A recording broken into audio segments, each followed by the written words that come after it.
All right, we are live with the Deadly Analysis podcast. I feel like we're doing these every week now, which is kind of cool. So this is a place where we like to talk about scary movies. We basically venerate the phallic symbol, as a generative force of nature. We just love doing that here. We discuss our disdain of bees on this podcast. It's a great place to discuss your fears. So I'm here tonight with Antonio and with Ben and with Shara. These are the normals, people that are here every week, our co-hosts, and we're going to be discussing the 1973 cult classic horror film, The Wicker Man, which follows the story of a pious police officer, Sergeant Howie, who's investigating the disappearance of a young girl in a secluded Scottish isle. And it's a place, as the film progresses, that you start to see a place filled with libido-heavy, nature-worshipping hippies, whose leader just so happens to be Saruman, by the way, which was kind of cool. It's basically like a libertarian Lord of the Rings prequel. Like, let's just be honest. That's what this film is. So as the story progresses, there's kind of an unease that develops, right, with Sergeant Howie, and he continues his investigation for this missing child that he's come on the island to find, and he slowly starts to fear that this girl's disappearance is linked in a particularly horrifying manner to an upcoming public festival. And it's a festival that we're going to learn could only be sponsored by the likes of Honey the Cat and Jonas and Mercy. I mean, there's no one else who would actually do a festival like this, right? It's like the makers of Island Air God for all your corn rigs and barley needs. And so this film was Antonio's second film. His first that he selected to be part of this podcast project was Sunshine. It's a very different film than Sunshine. It's by far the oldest film that we're going to be discussing, at least so far. And I mentioned previously sort of my disdain for like romanticizing the horror classics of the past, but I got to say, like, this one, like right off the bat got it past for me. I really dug it. I must be easily satisfied, like, because I'm realizing all of these films that Antonio picks, including the ones that sort of break my rules, are really, really good. This was a really creepy film in a very different way than some of the others. And there's a good chance that just part of the creepiness came from the fact that it was filmed like nearly 45 years ago. And just the difference in cinema style and the weird music just all kind of creep me out, and we'll probably get into that. So I'm going to hand this over to Antonio and ask why you selected this film as your second film to review, besides the plethora of blonde dudes that were all over the movie, which I think everyone enjoyed. So why did you select this film to review? It's really one of my favorite movies of all time. It's probably one of my 5 favorite movies ever. And the reason for this is, I mean, there's so many reasons for it, but the core reason is that it has such a deep, multi-layered story with so much symbology and so much to chew on. Every time I watch this movie, I see 10 new things that I didn't notice the last time that really engage me and make me look at the movie in a different way and make me wonder. And so there's a lot of subtleties in this movie that are really great. One of the things I like is it's, as a horror movie, it does not rely on gore or violence. It does not do any jump scares. It does not have any supernatural element to speak of. And all these are all great things because despite the fact that it lacks almost all the traditional features that we expect in a horror film, it has an incredibly good buildup of dread over the course of the movie. And you start off by watching it and it's fairly normal, and you see things are getting weird and things just get weirder and weirder and weirder and weirder.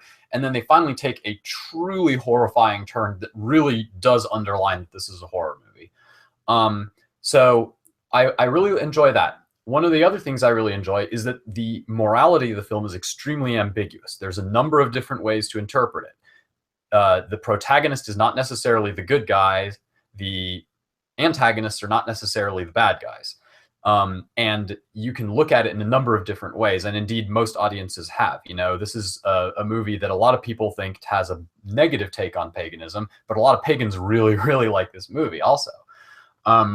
Another thing I really like about the movie is it's filmed completely on location. There's no studios. The special effects are pretty much real. At the end of the movie, there's, the eponymous Wicker Man that burns and it collapses in a particular way in the final shot. That was not staged. That was just filmed. They did not do a special effect for that. And so just from beginning to end, the movie builds this great sense of dread. It's got wonderful atmosphere. All the performances are rock solid. There's not a whole lot of faces in it that you've seen before, but everybody delivers a really believable character. Builds a great sense of dread, and manages to be a very spine-tingling, successful horror movie, despite the fact that it almost about faces all the standard horror tropes. No jump scares, no hyper violence, no supernatural element. No stalker. In fact, the menace really isn't even given a face or an expression until really the last 10-15 minutes of the movie. So there's my summary. That's a great summary. I noticed that your films tend to be ones I'm noticing that encompass a buildup of dread, something that. Oh no, my mic. Okay, yeah. So I noticed that your films are awesome, and I'm gonna hand it over to someone else now. Goodbye. I like how like fuck you guys, I'm going out of here. um I would like to point out that this movie, unlike the Nicolas Cage version, which was the one I watched, and I watched this version for the first time a couple days ago, this movie made me think of Bioshock, like, a lot. You have a character going to this world that's been closed off from everybody, goes to this place where all these people have, like, their own sense of morality, like this, it's like moral relativism, like, stuck in this strange place that you can't escape from. You have to deal with it now. You have to deal with this eccentric leader who believes that what they're doing is right, and everybody's wearing these bunny masks. So I was thinking of the, the bad guys that come after you in Bioshock. They're bunny masks and stuff. So it felt like Bioshock to me, and I have to ask if anybody knows if the people who did Bioshock had watched this movie, because that's all I thought of throughout the film. I'm not sure whether they did, but it's very interesting that you point that out, because as we'll discuss a little bit later, one of the core themes of this movie from the beginning is intended to be a comparison of the way that different types of authoritarianism express themselves. And so Bioshock is actually an inversion of the theme that you see in The Wicker Man, where the type of authoritarianism that's practiced by the bad guys, as it were, in Bioshock, is of a slightly well, I don't know. Now that I'm thinking about it, you might actually be even more on point than I originally assumed, because the two moralities, the type of authoritarianism that exists in Bioshock is actually very similar to the type of authoritarianism that's implicitly discussed in The Wicker Man. And you're right that those like animal masks and like on people who are otherwise dressed in like standard like Western European kind of style clothing, really does kind of evoke that same sense of menace. And not to spoil Bioshock, but as it turns out in Bioshock, it actually follows a plot thread that's very similar to The Wicker Man, in that there's a whole nother layer of things going on as you're experiencing the story that doesn't come into clear focus until the very end. That's awesome. Talking about authoritarianism, I appreciate that, because when I was watching this, I definitely got the feeling that there was a lot of social commentary going on. In fact, most of the film, I would say, while I was watching this, I really didn't feel like I was watching a horror film. Like, for like 90% of the movie, it's really only until you get, I feel like, to me, like the last maybe 10 minutes that it becomes truly horrific. And mostly that's because of this kind of like comparative sense that you have between the new sort of like Christianity and this religion versus kind of like this old world religion. And you definitely get to see the clash there, but it really makes you think about why that was implemented in this particular situation. I really enjoyed that scene with Christopher Lee when he was talking about his grandfather, I suppose, who came to the island, the reasons he came to the island, and the reasons he thought that it was a good idea to bring back kind of like these pagan gods, and there's really sort of that element that makes you think, well, maybe there's a utility to this. Maybe the point of religion and moral systems is kind of to serve the purpose of maybe this kind of like autocratic leader. I don't know, but like, that also kind of throws this cynical element into it, where you're like, okay, well, is that the kind of like the ultimate truth of moral systems, is basically just to create a useful order. Anyway, so yeah, there are definitely a few different layers there. But I really appreciate that element of this that I saw. Are you? This is probably getting way too nerdy even for this group. But are you any of you familiar with this backstory for the Warhammer 40K universe? It's kind of interesting because one of the core themes in Warhammer 40K is the idea that mankind will create its own gods if you kill the existing ones off, kind of. There's this in the previous version of the story. There's this person who unites Earth and like leads it as the emperor, and he's trying to exterminate all religion. He actually literally destroys the last church and kills the last priest on Earth. But then he ends up becoming deified in later times and is worshipped in a way that would have horrified him at the time. And one of the points in talking about the destruction of this last church, the last priest in the last church tells the emperor before he's about to get destroyed, he says, religion exists because man has a need to believe. And if you're destroying it, they're just going to find someone else or something else to replace it with. You can't actually just purge the need for belief from humanity. And I don't know that the Wicker Man necessarily stands for that particular proposition, but characters in the Wicker Man certainly stand for that particular proposition. In particular, I think Lord Summerisle and his antecedents very much have this sort of benevolent despotism to them, where they know more than they're letting on to the rest of the people, but they encourage the belief of the rest of the people for kind of cynical reasons, because they have a need to believe, and destroying their faith would make things more difficult, would make them more difficult to manage rather than less. Yeah, that also reminds me of Star Trek, when they kind of, I think it's like Kirk and Spock like end up battling God, I guess you could say, like this like God creature, and some of the stuff that they said to this entity. It's very similar kind of a viewpoint. Like you are unnecessary. It's like, I will always become necessary when other things, fall out of place. Then I can come in. So I like the idea that, yeah, people can shift around, and like, yeah, we could bring paganism back. It's completely necessary on this island, and it does help with our harvest. Like, we have proof. Look at all this harvest that we have. So, I mean, how do you argue with that? If people are going to be a part of a religion like that, and there's literally fruits of their labor comes through, well, guess it works.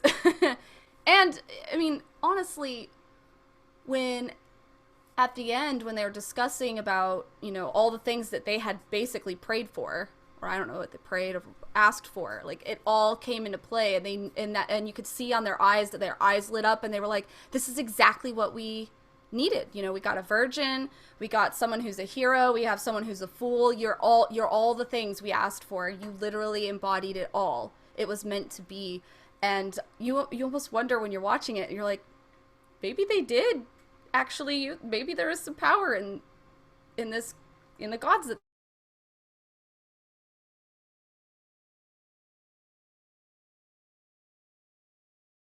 Did we lose Shara? Oh, can you hear me? I think so. Yeah, I think we lost Shara. Oh well. She'll be back. Yeah, I think my screen froze too. Like, I think everybody froze. It was weird. Can you guys hear me okay? I switched my mics. Yeah, I can hear you. I can see you moving. I can see Ben moving, but Shara's frozen up. Yeah, she'll probably rejoin.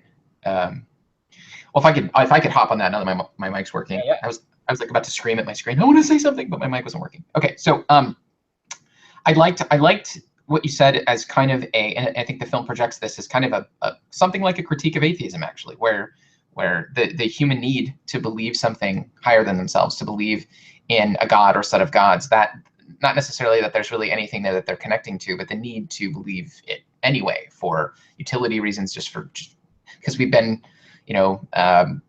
brought up and evolved in a world in such a way where those interpretations were passed down so heavily and so deeply indwelled in our social constructs that without it, it's not like what exists without those things is some perfect paradise, that some communist atheist somewhere dreams up. I mean, there is a real need to have God replacements, even if there is no God, right? I mean, you can take myself as an example. I don't think that there's a God, but I certainly know that there is a deep, deep need to believe in a God or set of gods or some sort of higher religious principle where there is a kind of teleology that feeds into sort of social mores. Like when we think of the island, they're doing all of these things essentially to get apples. Like, like they need apples, right? Like, you know, I think one of the best parts, honestly, like one of the most cringy, just scary parts of this film is when, and I think it may be one of the most honest parts of this movie, really maybe the only honest part, is when Sergeant Howie at the end is imploring them in a way that's not religious. Like every other time, he's always talking to them from a very devout Catholic point of view, and they don't hear it, they don't understand it. But there's a point where he says, look, like the reason you don't have, you know, the reason your crops didn't work is they weren't meant to be planted here on this island, right? And that's true. That's a very logical, naturalistic, true thing to say. And symbolically, it's very interesting that he's an atheist in a foxhole. yeah. No, that's a really good point. And so the, you know, when I saw that, I was thinking to myself, like, it was the first time I felt like there was like a kind of the closest thing. I think what made this movie so scary, that scene specifically, was it was the first time at the tail end of the film is when this happens, and it's the first time he's sort of really speaking to their soul, as it were. It was the first time where I felt like maybe they'd listen. Let's put it that way. I felt like throughout the rest of the film, it's right. Everything is through their interpretation of pagan gods and rituals and sacrifices and all of that stuff. But there was a moment where you almost sort of believed, like you wanted those islanders to just kind of get it, but it just, you know, eyes glaze over and there's nothing there. And I don't know. I mean, I you know, we could talk about utility and about the functions of religion and the need for it, but I don't know. There's something like a critique of atheism in there, in the sense that, you know, this film sort of underscores really the need and the desire to have a teleology from which you derive some sort of social construct from, even if you're isolated to an island where, you know, you don't really see many outsiders, and the ones that you do, you kill. So I don't know. Now, let me shit all over that. Okay, that Okay, sounds so, both awesome and well, not shit all over it. I actually think that all those points are very well made.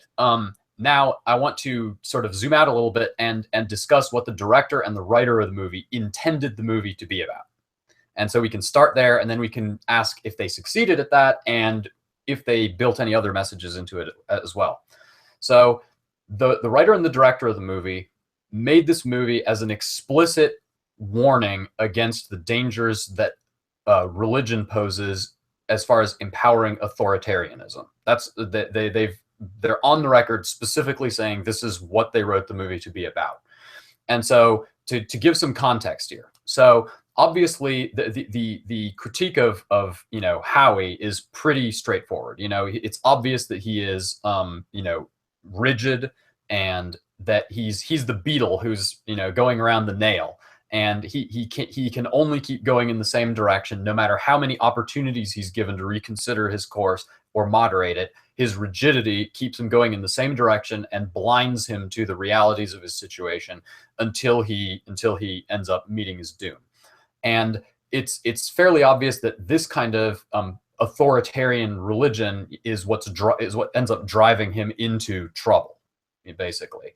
And the rigidity of it is emphasized even visually.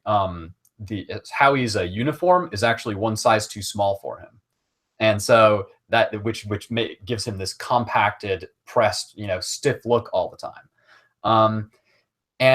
But while a lot of people sort of interpret the other side of you know, the Islanders as, you know, more liberal-minded, more sort of freewheeling, and so on and so forth, they're actually very authoritarian too. And the important context for this is this movie came out in 1973, and this was during the height of new religious movements like the Hare Krishnas and so on, and the foundations of what would later become Jonestown.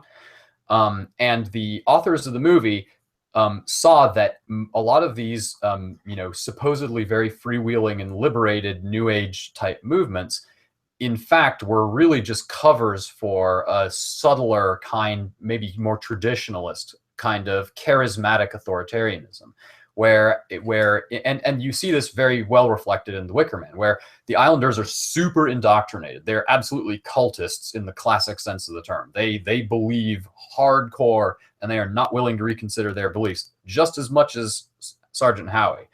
And in the same vein, Lord Summerisle, the religious leader, he knows that this is a racket. He knows that the reason the crops are bountiful is not because of the sacrifices to the gods. It's not because of the pageantry and the return to the so-called old ways.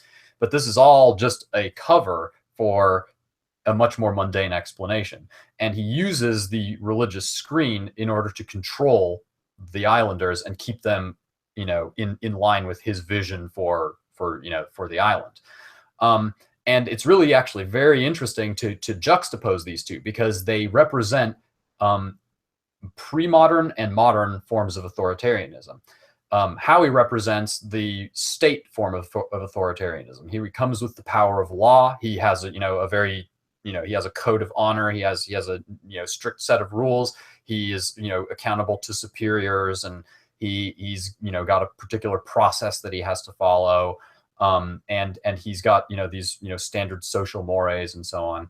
And Lord Summerisle, by contrast, is the Jim Jones type. He's a charismatic religious leader who is authoritarian, not because he has put a system down that is particularly rigid or suffocating, but because his power, his sway over the minds of his followers is so powerful that he can get them to do things that would be impossible under the legalistic authoritarian system that Howie represents. And so the bottom line for the movie, as intended by the writers of the movie, is really actually that there is no good guy. that Howie is deluded and rigid and the servant of a dying, calcified form of belief, and the Islanders are a bunch of deluded, glazed-eyed cultists under the sway of a charismatic authoritarian. There are no good guys. That's the horror of the movie, is everybody is deluded, and nobody gets off the hook either, because the only person who's in on it is Lord Summerisle. But the movie concludes with Lord Summerisle's head being the next one on the chopping block. So even he is not spared from the abuses that his system perpetrates. Yeah, about Howie specifically, this is a really interesting point here. He was actually a fascinating character in this way. But I don't necessarily think you would be able to tell that he was kind of like the victim of a dying ideology without that first initial setup in the movie. I feel like if you had chopped off that beginning part where he's still there with his cop buddies or whatever, that he would look like the good guy, right? So but in that context, you can see they're laughing at his puritanical views about, waiting until marriage and stuff like that. They're making jokes about his wife. You can definitely see in modern society, he is sort of already a relic. They've already moved on past kind of this rigid view of Christianity. So with that setup and him moving into kind of this other context, I really think that highlights that quite a bit. So yeah, just spot on with that. That's fantastic. So we actually have a question from, we have a few of them from Randy Helserman. One I like, I'm actually gonna jump to the second one he asked. It's for you specifically, Antonio. So he says, put yourself behind the Rawlsian veil of ignorance for a second. Which society would you choose to be born into? All right, so this actually raises another really interesting question. And before I answer this, I want to ask the other panelists, do you think that the religious system or setup of the people of Summerisle is feminist or not? And why? They're really into dicks, so I don't know. Have to go there with the maypole dance, man. That really seeing those little boys rubbing all over the phallic symbol, I was like, whoa. I don't know. I know that the remake tried to make it really feminist, and I know that pagan beliefs tend to have a lot of feminist types of views to it. So I mean, it's possible. I mean, the women being free to dance around a fire naked. And having Lord Summerisle like, oh yes, isn't it beautiful? Isn't this wonderful? Isn't this great? The women are free, you know, and they get filled with children, I guess, as part of their freedom. I don't know. I feel like it's not completely feminist. There's too much phallus stuff and baby making stuff to it, but I don't know. I don't know. I'm torn with that one. Yeah, I guess I would have to say I'm torn as well. I'm really trying to think about this hard. No pun intended, I guess. But like, yes, I mean, sure, they worship phallic symbols and stuff, but it's really, I think about fertility. And so because it's placed in that naturalistic sort of framework, I kind of think maybe there's a balance there, even though that isn't necessarily what they're like worshiping is the feminine aspect. Like, I mean, I feel like it's there. It's definitely implied. You know, you have that scene, which I guess is one of the extra scenes that we were able to watch because we saw the director's cut, where you have Lord Summerisle presenting this male, you know, this young male to Willow. I think that was her name, right? Like the landlord's daughter. Yeah. Right? He's presenting this young guy to her and worshiping her as a goddess.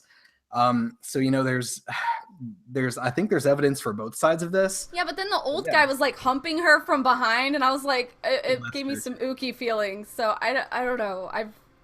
I felt like they were worshiping her, and then they all of a sudden were like, yeah, this is all she's good for. And I'm like, ew, creepy. I'll say this if my mic is working, which clearly it hasn't been.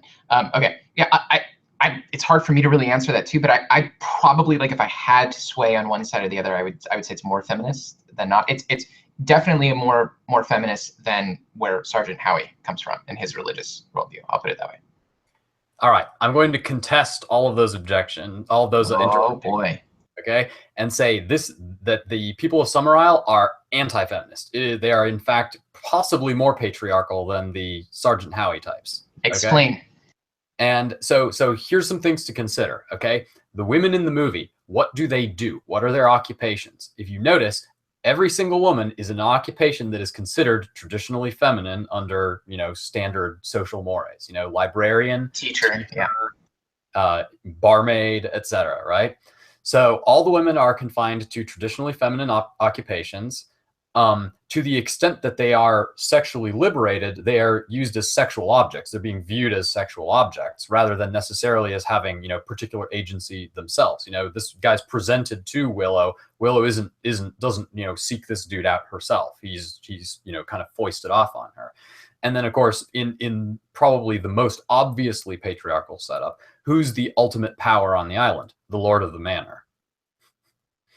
So I think that it's actually an extremely anti-feminist society that just has enough crunchy granola kind of vibe going on that and you know, fertility references that we don't see that, you know, the women are purely sex objects or traditional female occupations. They don't have any other substantial purpose in the movie or agency in the movie.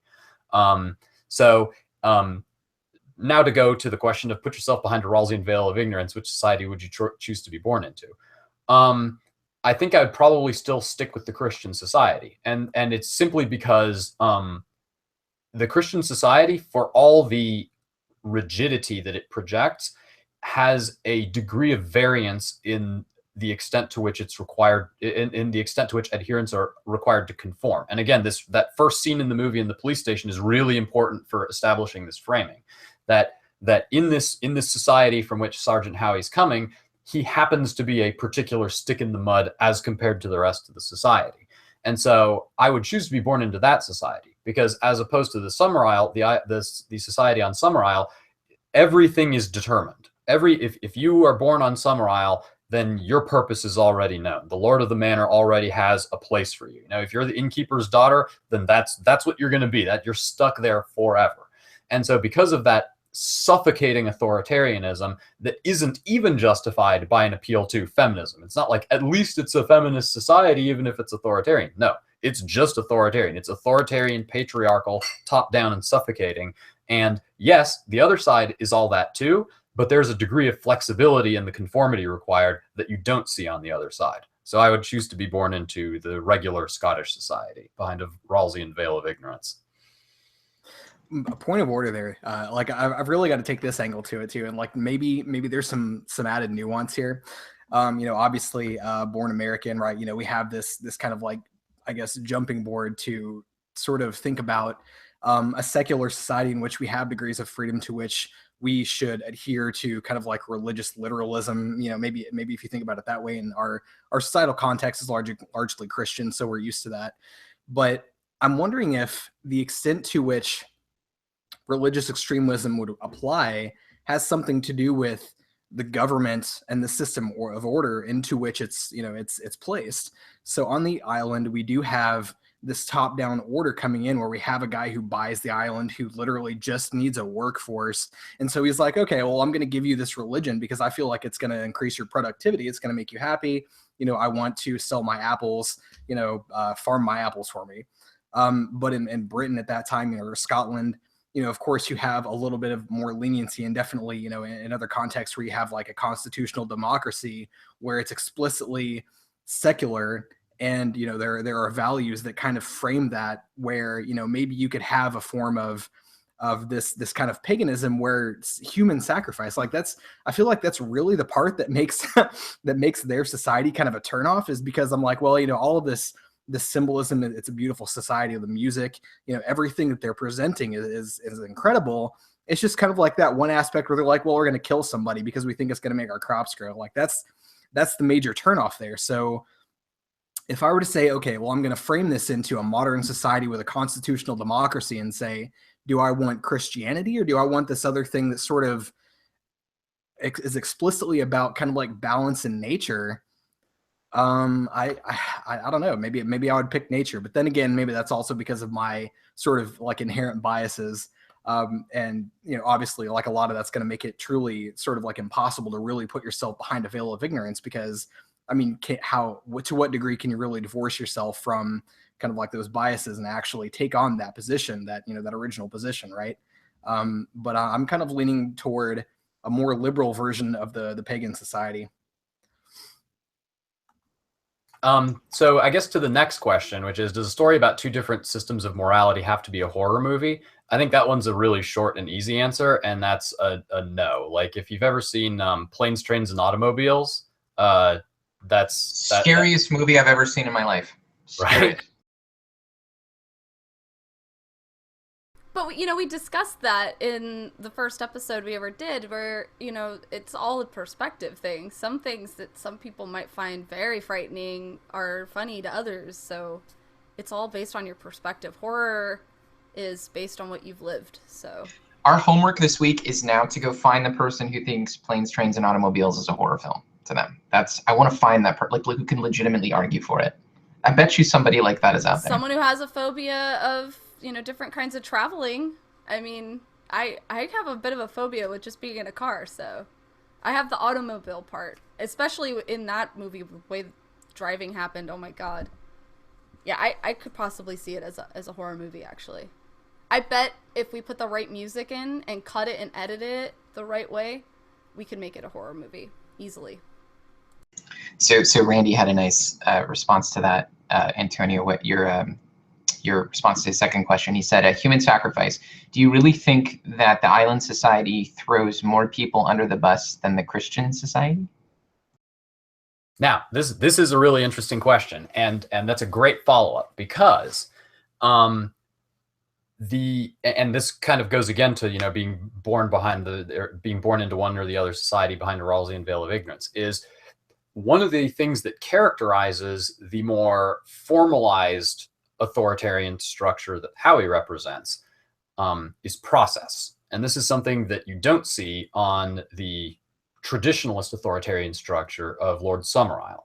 Lord Summerisle, as sort of a monarchic figure, pretty much gets his way. Whatever he says goes, and he is bound by certain very top level concerns, which is why maybe it's his head next year. And so there are a couple constraints within which he has to operate, but he has very broad discretionary power to set things up exactly the way he wants and to step on whoever he wants to step on in the process. Whereas Howie, as exemplified by the fact that, you know, he rows back out to his plane and then tries to take off to go back and bring a bunch of extra police officers, Howie's bound by process. And you see how he sort of questioned the extent to which he's bound by process as the movie goes on, where he gets less and less scrupulous about just like jerking, you know, a drawer open and taking a peek inside. And so I'm not sure what that symbolizes in the movie, honestly, and I'd be interested to hear what y'all think. But it's clear from the way that Howie's story is set up that he is a respecter of process at a fundamental level, and that the system that he represents, more importantly, has process in it. So the question is, does Summerisle step on fewer people than the system that Howie represents? It maybe not. However, I would still feel safer in the system that Howie represents, because you're protected by the fact that there is a process. There is, for lack of a better term, sort of a rule of law. You know, there's an order that must be followed from the greatest to the least, and everyone is bound under this same order. And this is the sort of modernist structure of authoritarianism. In theory, everyone is bound according to the same rules. And this is contrasted very much with the sort of the more feudal system of authority represented by Lord Summerisle, where he has a couple top level constraints, but very broad discretion. And I think when you look at it, it becomes clear that there is way more power for abuse and injustice within that broad discretion than there is within the formalized system, even if the formalized system is in some way distorted or unjust or steps on people. I'm loving this interaction because Randy is actually interacting with everything you're saying. So he says throwing people, I'm gonna speak for Randy since he's much smarter than me. This is so fun. I get to talk for you, Randy. I get to use your intellect through my voice. Amazing. He says throwing people under the bus is okay as long as due process is followed. Well, not necessarily, but as far as the danger of as far as the danger of abuse, I think you run a much high, there's the thing about process is that you can refine process. You know, if there's an abuse in the process, you can identify the spot where it's occurring and you can implement a different solution, and then you can correct the process that way. When you have an ad hoc system like that represented by Lord Summerisle, you're completely at the mercy of the peaks of fit and the whims of the person who's in charge. And so I think the testimony of history shows that where process is forced to be better documented and better and better followed, you have less potential for those kinds of abuses than where people are given very broad ad hoc discretion and are not necessarily highly accountable to or transparent to other people in their system of authority. So let me, before I get to Randy's response, I want to kind of counter that, because to me it seems like, at least if it's an ad hoc discretionary system, there's the ability to correct in a way that's fast, right? But if you have a process-based system, there's a sense in which, I think this is obvious in our day-to-day lives, people get lost in that process. There's more of an ability for large sums of people to be caught up in the cogs and wheels, as it were, right? So that may be, to me, that strikes me as kind of the counter to what you're saying. I can see, at least in an ad hoc system, where someone observes and corrects in a way that is faster and maybe more sufficient. And if you press me, we can maybe think of some things in history where that's happened.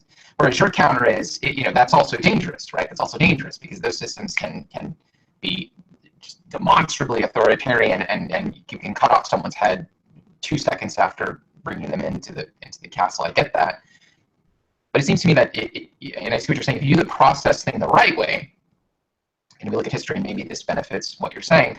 Maybe it's self-correcting, or that it's a better system. But I feel like that's dangerous, because we can think of tons of examples of history where the process is the problem, right? So how would you respond to that? Well, and I think you just look at the testimony of history there. Traditionally, systems of authority have been, as represented by Lord Summerisle, charismatic and ad hoc. And the problem is that even if you have a lot more adaptability within that system, you have a lot more variance within the system. And as it turns out, variance is actually an evil unto itself, because you don't know, you don't know if the next king is going to be, uh, Aegon Targaryen. You know what I mean? Like, you don't know if the next king is going to be some just insane asshole who burns to the ground everything that your previous system established. And if you have a functioning process, there may be huge problems with that process, but as long as the process continues the way it is, then you can assume, that it has a fairly high chance of remaining in equilibrium. And so you can iterate on the process and improve it over time in a way that you can't do with ad hoc authority. With ad hoc authority, it's just, is the guy, are you stuck with him or are you not? Is he a good ruler or is he a shitty ruler? If he's a shitty ruler, you're just fucked. Whereas under let's call it a constitutional system, a system where there's objective rules that everybody sort of has to be under. Under a constitutional system, if you have a shitty individual, he is to a great extent constrained in the amount of shit he can pour down your throat by the fact that he has to operate within defined rules. He can only abuse the process insofar as the process has room to be abused. And you can iterate on that and narrow it down. Whereas when you don't have any restrictions, yes, you can do a lot of good if you get the right guy, but the testimony of history suggests that it's going to be about an 80-20 rule. 20% of the time you're going to get a great guy, and then 80% of the time you're going to get an average to horrifically terrible guy. And that's why reducing variance through the establishment of a formalized process is something that you've seen in literally every society as it's developed. So here was Randy's response. I'm just gonna keep doing it. So Randy's response was, I don't know, man. Howie had to tick a lot of boxes before he could be the right victim. Not obvious to me which society is more ad hoc.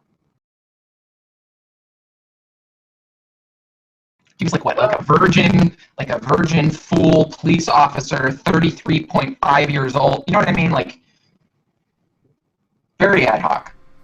See, that was one of the reasons why I felt like maybe there was some kind of power to whatever they were doing, right? Like, I don't know what they did to, like, call him to the island, except for,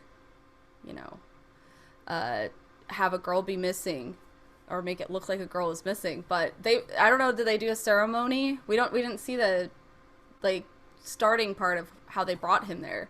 But they apparently all had come to the conclusion of what he would be. I don't know. Yeah, I mean, just to touch on the full part too, I really think that is absolutely contextual, or maybe not. Like, I don't know. Like, I guess there would be evidence to both sides here.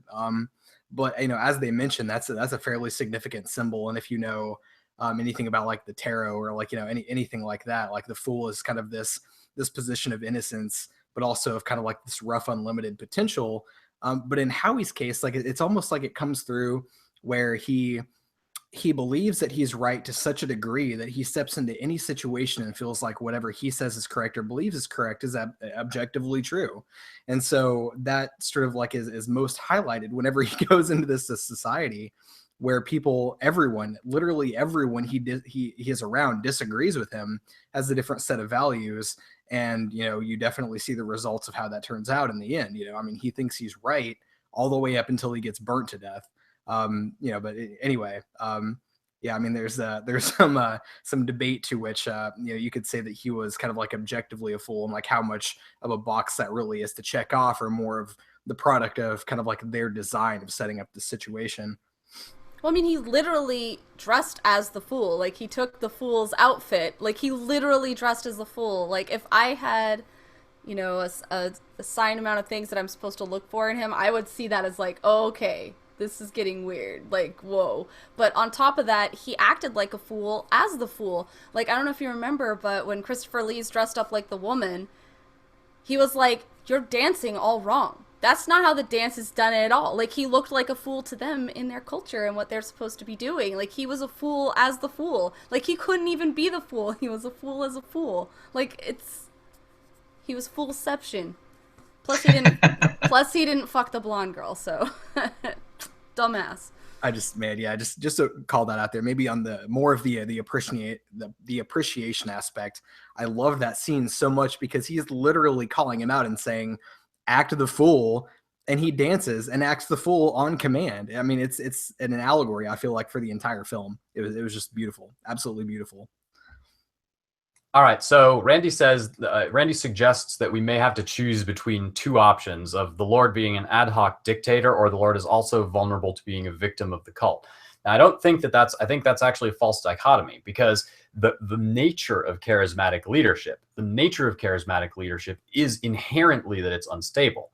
The nature of being a charismatic ad hoc dictator is that the very same upsurge of emotion that drove you into your position of authority and legitimized you is just as fragile and capable of collapsing beneath you and, wiping out all of your authority in one fell swoop, in one significant mistake. And that's, of course, highlighted by the fact that, Lord Summerisle's head is on the chopping block if he does not succeed, if the sacrifice does not have the intended effect. And it's a good illustration. And again, I think that this demonstrates a difference between sort of a more traditional feudal authoritarian system and a more modernized sort of rule of law system. Is, the rule of law its legitimacy is not necessarily contingent on any sort of charismatic source of authority. Its legitimacy is contingent on the consistency of its process.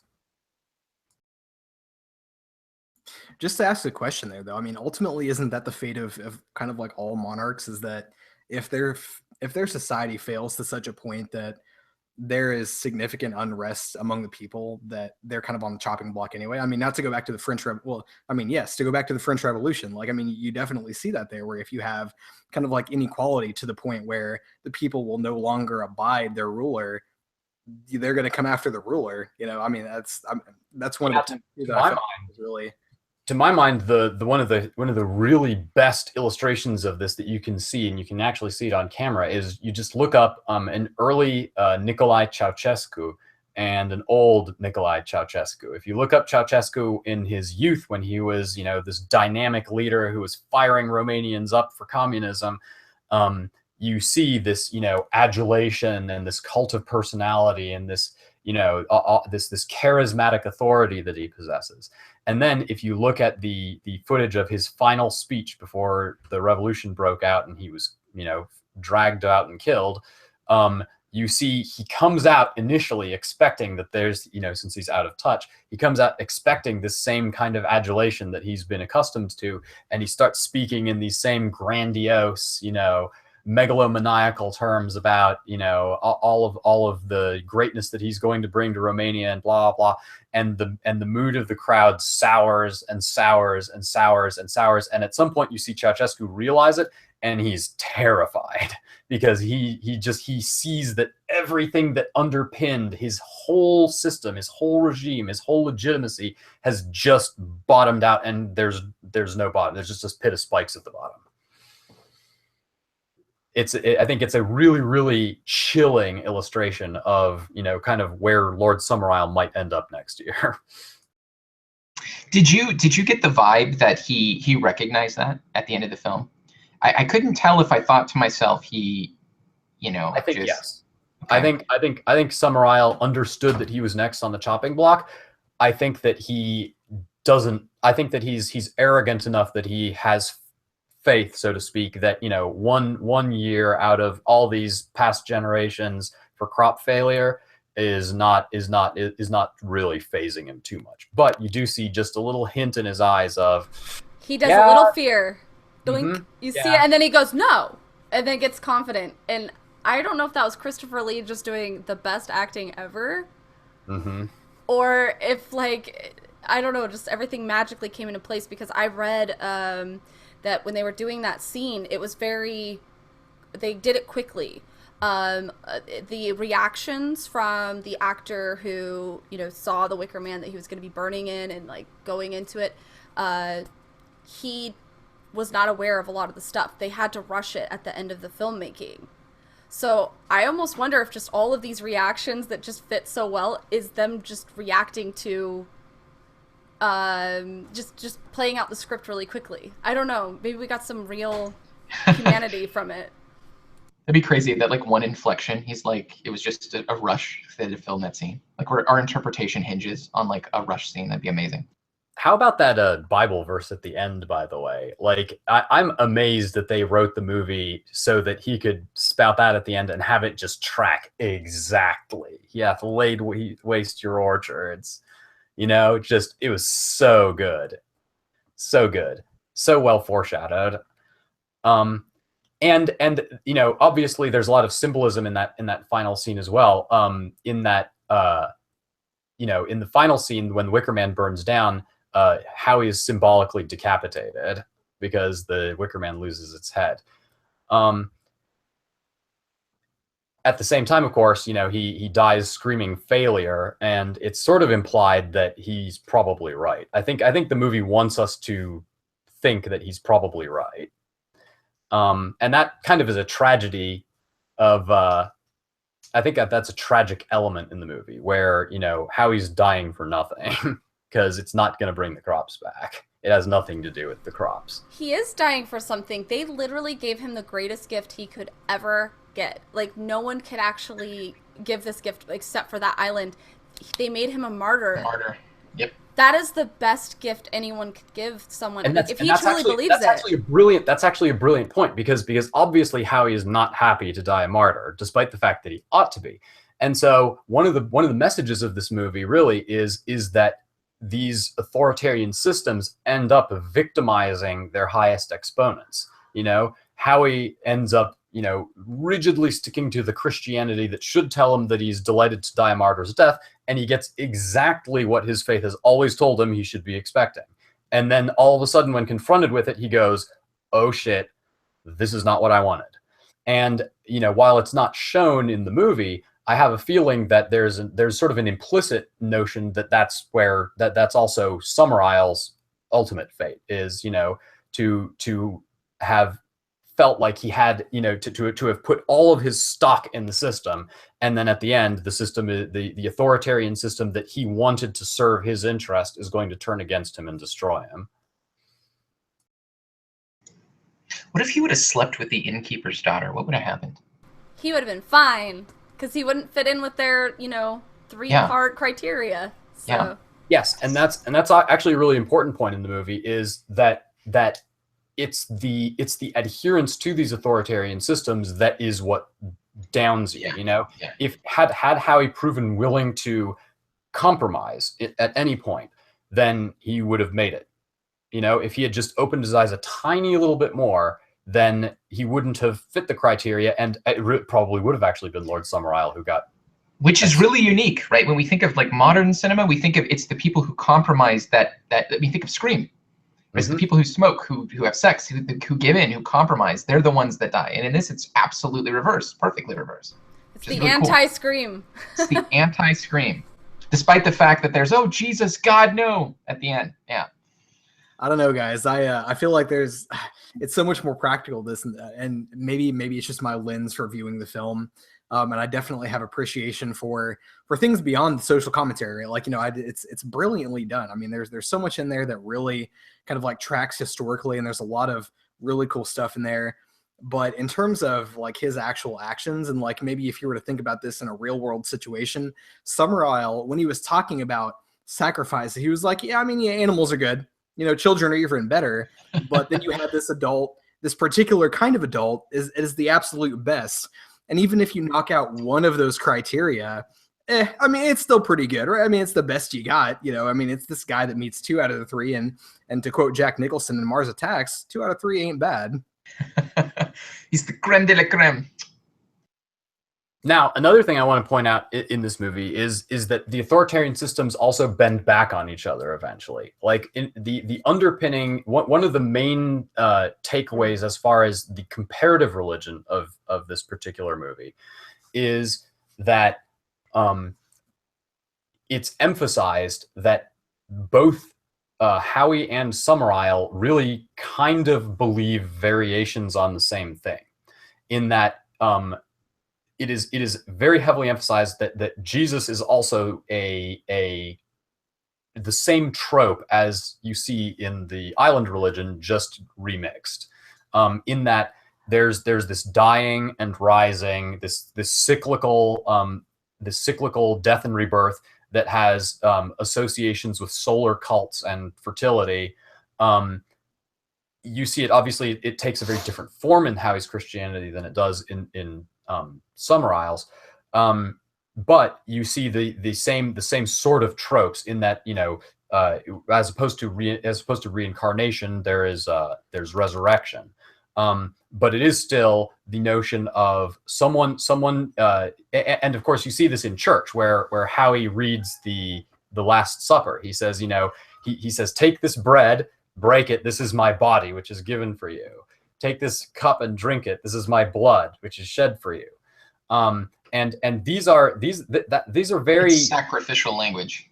Exactly. It's sacrificial language, and it's associated with a regenerative notion, that breaking the bread, and not only is it sacrificial language, but it's agricultural sacrificial language. It's bread and it's wine. These are the products of the fields. The products of the fields are the body and blood that regenerate us and permit us to rise to the sun another day.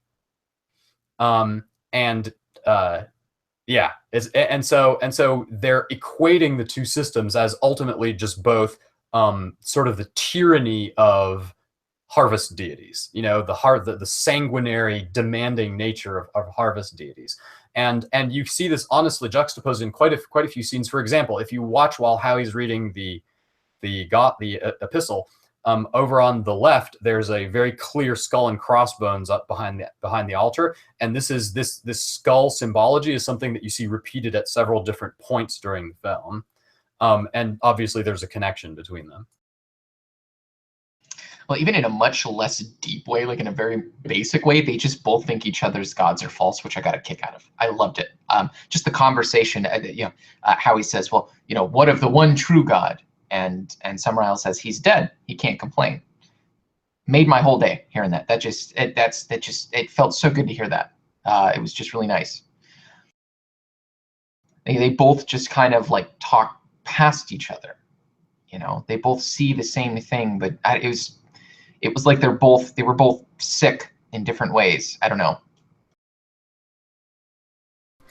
I really think I appreciate the meaning there and the way that he said that. And I spent a lot of time trying to think about whether or not he meant that in the same way that you might interpret that if you've read a little Nietzsche.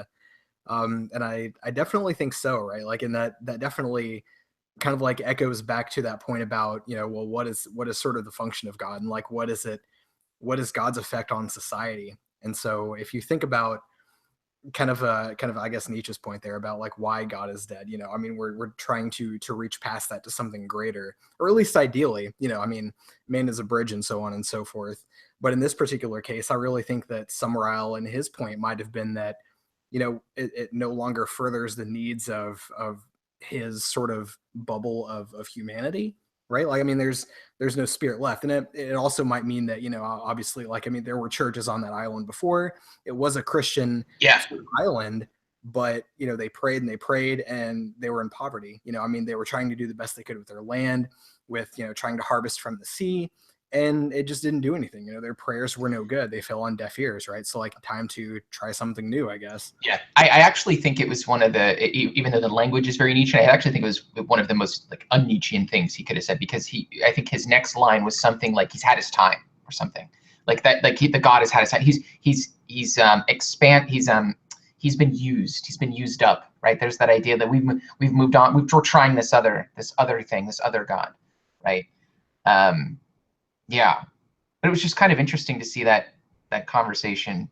And it's also interesting because it shows that that it's not about truth, right? It's about utility and function. Yeah, exactly. If God isn't coming through for you, then it's time to replace him with somebody who is.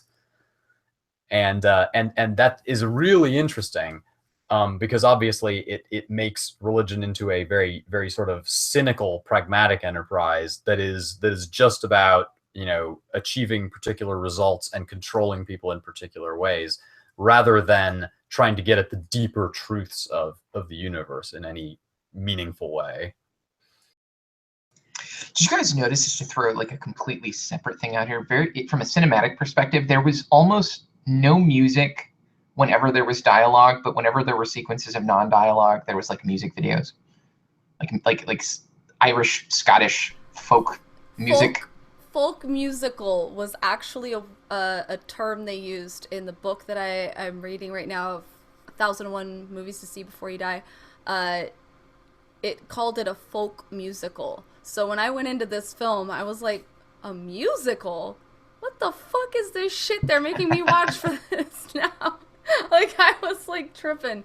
But it really was kind of a musical. It would go from dialogue to a song, then dialogue to a song. So the music was, I think it added an atmosphere to it, but it was an atmosphere that made me uncomfortable, not in a horror film kind of way, but in a, why is this here? Why is this making me feel scared and like I should run away screaming? Like, yeah, I mean, usually when you think of like modern horror cinema, there's even in sequences of dialogue, there's strings, there's ambiance, right? But and maybe there was some of that in this film, but I don't remember it. I remember dialogue being silent, like having no music at all, and then jumping to a singing sequence and a flute sequence, like after a scene of dialogue, which I can't think of many films that do anything like that. I don't know if that's like a remnant of just, I don't know, 70s horror. I don't know.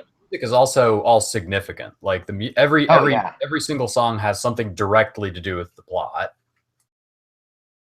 which is why it's a musical, not just them randomly singing because they do that as the Islanders. It is actually a musical. Like it had to do with the plot. Like when she's knocking on the walls, she's singing about that action and in a way she's trying to save him.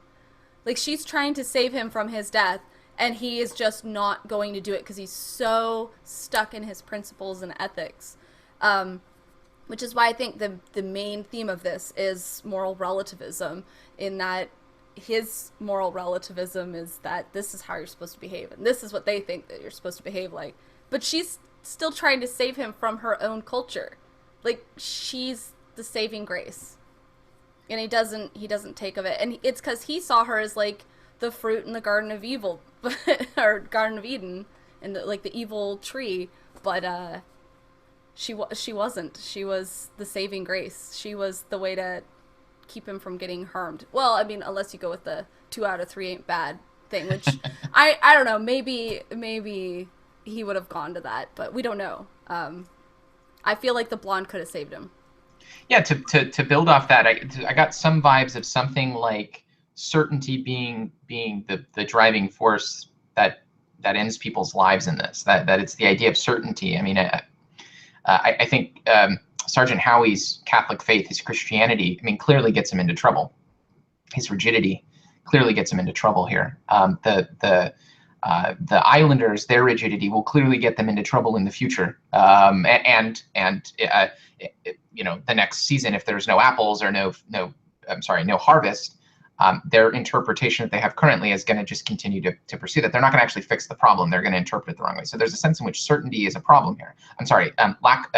Being certain about your particular religious views sans the interaction between the Catholic faith of Sergeant Howie and of Summerisle.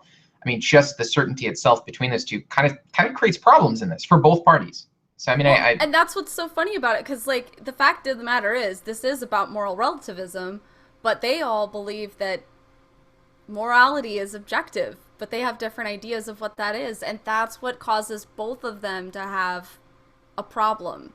You know, whether it's now or in the future, they are going to have problems because they have that view. So I feel like this really solidly puts into perspective like my view on things. You know, your culture is going to be a huge part of what you think is right or wrong. That is a huge sculpting part.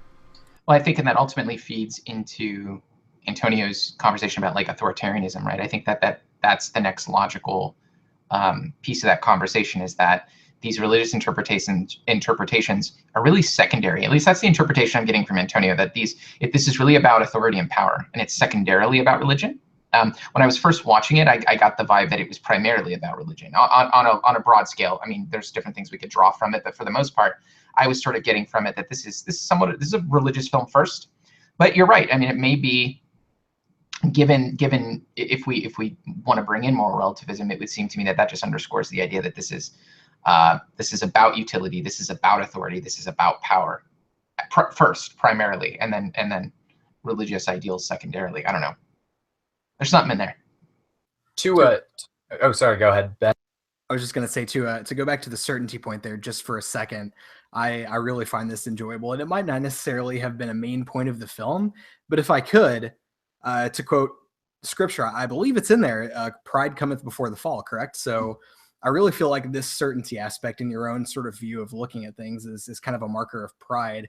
And I absolutely love that about religious extremists or fundamentalists, because it's kind of like it's sort of like the fruit of being so certain in your own religion, or especially Christianity, underscores the biggest, most important, most deadly of sins, which is, of course, pride. I don't know. It might not necessarily be a main point of this film, but I really just enjoy that, thinking about kind of like that sort of fundamentalist sort of aspect that you see here. Oh, that is definitely a part of this. Definitely a part of this. And that is the segue in which I'm going to give 30 seconds and describe why there is some witch stuff in this. Okay, so we did, if anyone's watching our last week's episode, we did a really good piece on the witch, 2015-ish, 14, something like that. But there's a similarity in the sense that in both films, in The Witch and in this film, there's this man of God, right? He's deeply assured of his faith. So the father in The Witch and Sergeant Howie here, and they both venture off into a land where they're faced with pagan foes of some kind, non-Christian pagan foes of some kind. There's a reliance on a very rigid interpretation of faith, which leads to a kind of blindness and problems, specifically because they view things with so much rigidity within their theological frame of reference. There's in both films a Christian man, a Christian person crying out to God, and that call goes unanswered, which is it's horrifying. It's horrifying in The Witch. It's definitely horrifying in the last scene of The Wicker Man. There's even smaller things. There's crop failure in both movies. There's a sense in which that feeds into like the deity not being appeased or happy with the hosts. And then the most important one, guys, is there's naked women dancing around a fire in both films. That's everything. That's the key. Now let's come back around to Howie's Christianity for a second, because his Christianity interacts with his view on authority in a much more subtle and interesting way than the Summer Islanders. Okay, so let's sort of back up. So we're operating under the framework here, in the interpretive framework, where Howie sort of represents a sort of a legalistic or rationalistic approach to authority, a process-oriented, legalistic, sort of almost like a modern form of authority, process-oriented, capitalistic, maybe even, etc. Whereas Summer Isle represents a charismatic, traditional, more feudal and ad hoc approach to authority, right? And so the interesting thing is that the Summer Islanders' religion is absorbed into their form of authority with much greater totality. And you see a much greater distinction between faith per se and the legal, rational, authoritarian process that Howie represents.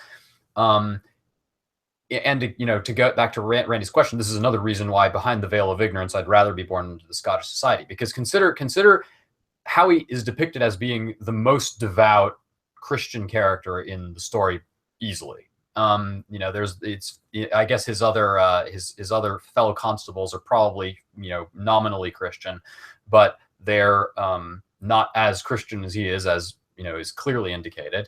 And he, in fact, when he goes to church, he's the person reading the epistle. It hyper emphasizes the extent to which he maintains piety and belief in his traditional faith. However, think about the exceptions to this, right?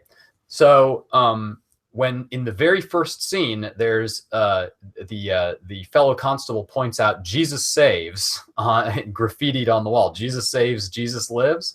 And what does Howie say? Howie doesn't say, yes, it's good that we're getting the Lord's message out, right? He says, we need to get that removed, despite the fact that it's a message he agrees with, right? And when he goes over to when he goes over to meet with Lord Summerisle, he explicitly says, he says, "I'm interested in only one thing, the law." He doesn't say in, Christ, or, in, pushing back against these heathens or what have you. He says, "I'm interested in only one thing, the law," right? When he introduces himself to the schoolgirls, he says, "I'm a police officer," right? "I'm here from the mainland. I'm a police officer." He doesn't, his identity is centrally pegged to his place in the authority structure as distinct from his religious faith, as opposed to integrated with his religious faith. So like structure first, right? That's yes. Summerisle tells him, "You're supposed to be the detective here." Oh yeah, right. Yeah. He points, and so there's and then when he's arguing with the school teacher, he says, you can be quite sure I will report this to the proper authorities, right? He doesn't consider himself the proper authority in the situation, right? He distinguishes his own averse reaction that's due to his faith. He distinguishes that from his bureaucratic role in the legal process, right? And bear in mind how the teacher rebuts it. She says, I was not aware that the police had any authority in matters of education. And Howie doesn't have any answer to that. He just has to sit there and take it because under his structure, he's not deputized to have authority in that particular area. And so even though it deeply disagrees with his faith, by virtue of the authority to which he has subordinated himself, he is forced into sort of acceding to her rebuttal. So the modern sort of authoritarian system is actually one where process kind of divorces us from our faith to a great extent, as depicted in the Wicker Man, as opposed to the traditionalist structure where everyone's role in society is pretty much defined by their religious belief. To the point where Lord Summerisle is actually the high priest of the island too. There isn't that isn't an assigned role. It's literally a Caesaro-Papist society.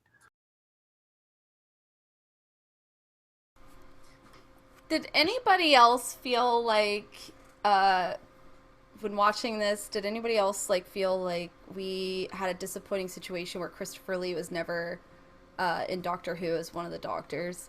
Like, I felt like with his wild hair and with the way that he talked to everybody, I felt like he would have made a good doctor.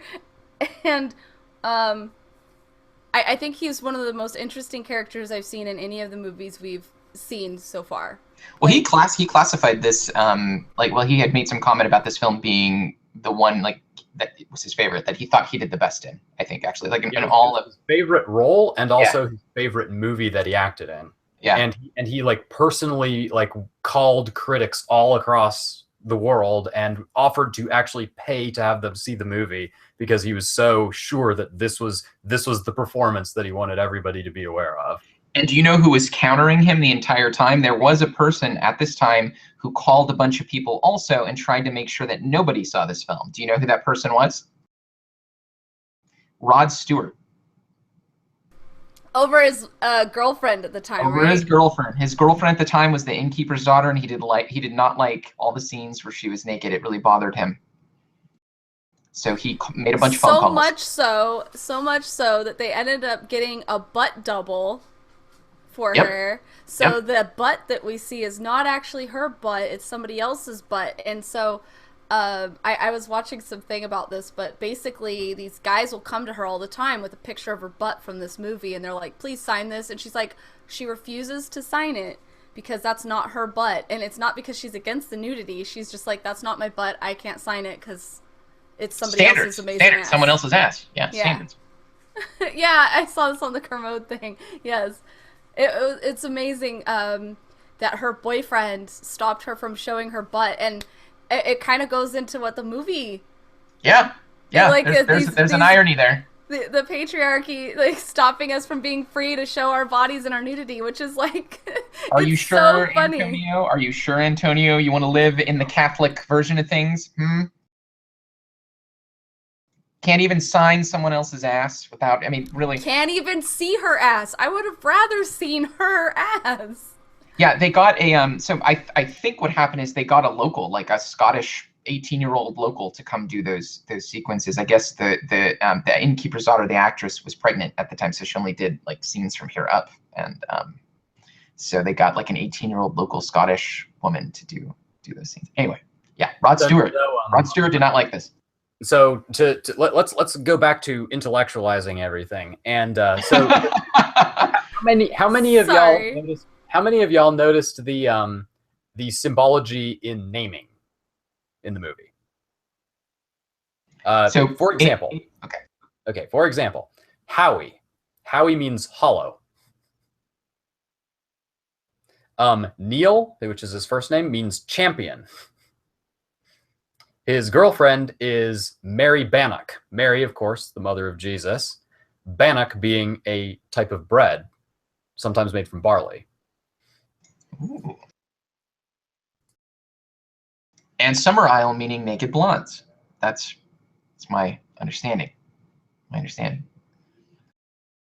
You know, of all the films in which I should have actually been on the hunt for symbology, this one should probably be the primary one, but I didn't notice any of those things at all. I'm not gonna lie. Another thing that, as far as symbology, that I thought was really cool about this movie is that the religion in it, the Summer Islanders' religion, is actually a gestalt. It is not actually representative of any significantly representative of any authentic pagan belief that exists in the historical record. However, almost every single element in their belief does actually directly trace back to some, real pagan belief. It's quite diverse, and it exists across a number of cultures. But for example, the hobby horse is actually, a feature of pre-Christian celebrations in the British Isles. Yep. Obviously, the image. Obviously, the fool plays, roles in pretty much every religious system in the world. And Nuada and Avelanao. Avelanao is actually a plural, if I'm not mistaken. I think it's Avelana or Avelane or something like that is the actual deity's name. But these are actual Celtic deities. But again, these aren't all common to any one system. The writers of the film deliberately made a pastiche of a bunch of different elements. And one of the really interesting things is to ask is the movie aware of this? Is this meta true as well? In other words, did Lord Summer Isle's grandfather create a pastiche of folk beliefs to create a convincing fertility cult kind of system out of whole cloth? Or is the movie actually trying to say that he brought back old ways that really were old ways? I have a feeling that since he was a rationalist and a brilliant scientist and he had all that mid-Victorian zeal, I think that it's implied in the movie that the religious system that the Summer Islanders follow, the pagan system that they follow, is actually a creation of whole cloth on the part of the original Lord Summer Isle. Yeah, I get the vibe that there's some bullshit going on from the beginning. That there's definitely pieces that are Scientology. Yeah. There's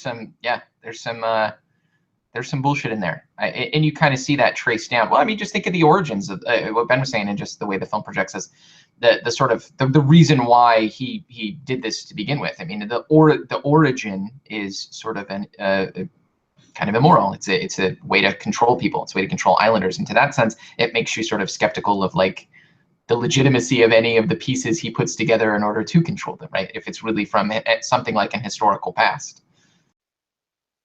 And if we could just like talk about the origins of the actual Wicker Man too, I believe that's something that, at least on the part of the directors, came from writings of Julius Caesar about things that were actually witnessed, right? So like this isn't something that was fictional, and even if it is like sort of like piece cloth and taken from multiple sort of like cultural contexts within pagan beliefs, this is something that was actually witnessed or seen. There were drawings of this.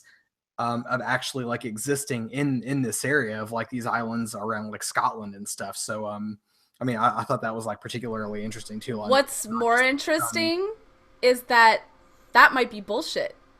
It might be propaganda that they were perpetuating to make people afraid of pagans. So if they did adopt it, they were adopting bullshit that was perpetuated to make people afraid of pagans, and they're still using it as part of their religion. If that would be true. so poetic. That would be so poetic. Yeah. And that was what was most interesting, because if you actually look up the Wicker image. Yeah, the Wicker image, there's a whole bunch of sources that say that that was probably propaganda to make people afraid of pagans. So that makes it even more interesting, right? Because it is historical, but it's historical possible propaganda. That is amazing. I love that. That's so cool. So I have a question for Antonio. Antonio, this was one of your films that you selected. The second one, I imagine that was high on your list, clearly, because you picked it after Sunshine. I'm going to ask you the same question I asked you with Sunshine. This seems to me to be the least scary film from my perspective. Is this a scary film to you? Like, does this actually, again, and I know your definition of fear and being scared, it's probably not like mine. I remember you describing it as something like it makes you think about it and gnaw on it afterwards. Yes. Is it disquieting? And, yes. And I think that, yes, this is absolutely an extremely disquieting movie because it challenges all your conceptions, you know? And I think that the morality is, now let me kind of go back around and refute myself, okay? So earlier on, I made the point that there are no good guys or bad guys in this movie, just everybody is just an asshole, you know? And everybody sort of is inevitably headed toward getting their just desserts as, you know, representatives of asshole systems. And I want to push back against that a little bit. And this is one of the things I really love about this movie is the morality is so well textured that you can see positive elements and horribly negative elements in both what Howie and the Islanders are doing.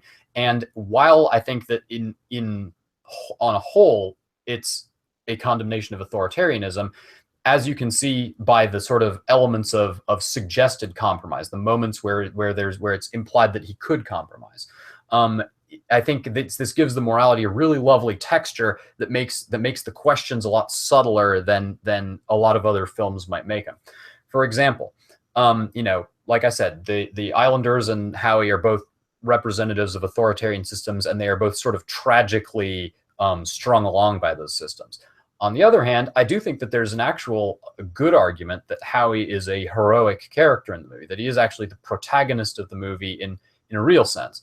And that is, while he has a tragic flaw, which eventually ends up, you know, sinking him, his motivation in the movie throughout is very noble. You know, he's looking to save a young girl, and he's willing to put his own safety at risk and you know, really, you know, put himself in embarrassing situations and difficult situations and go through all this extra work and, you know, fight people and blah, blah, blah for this compassionate cause.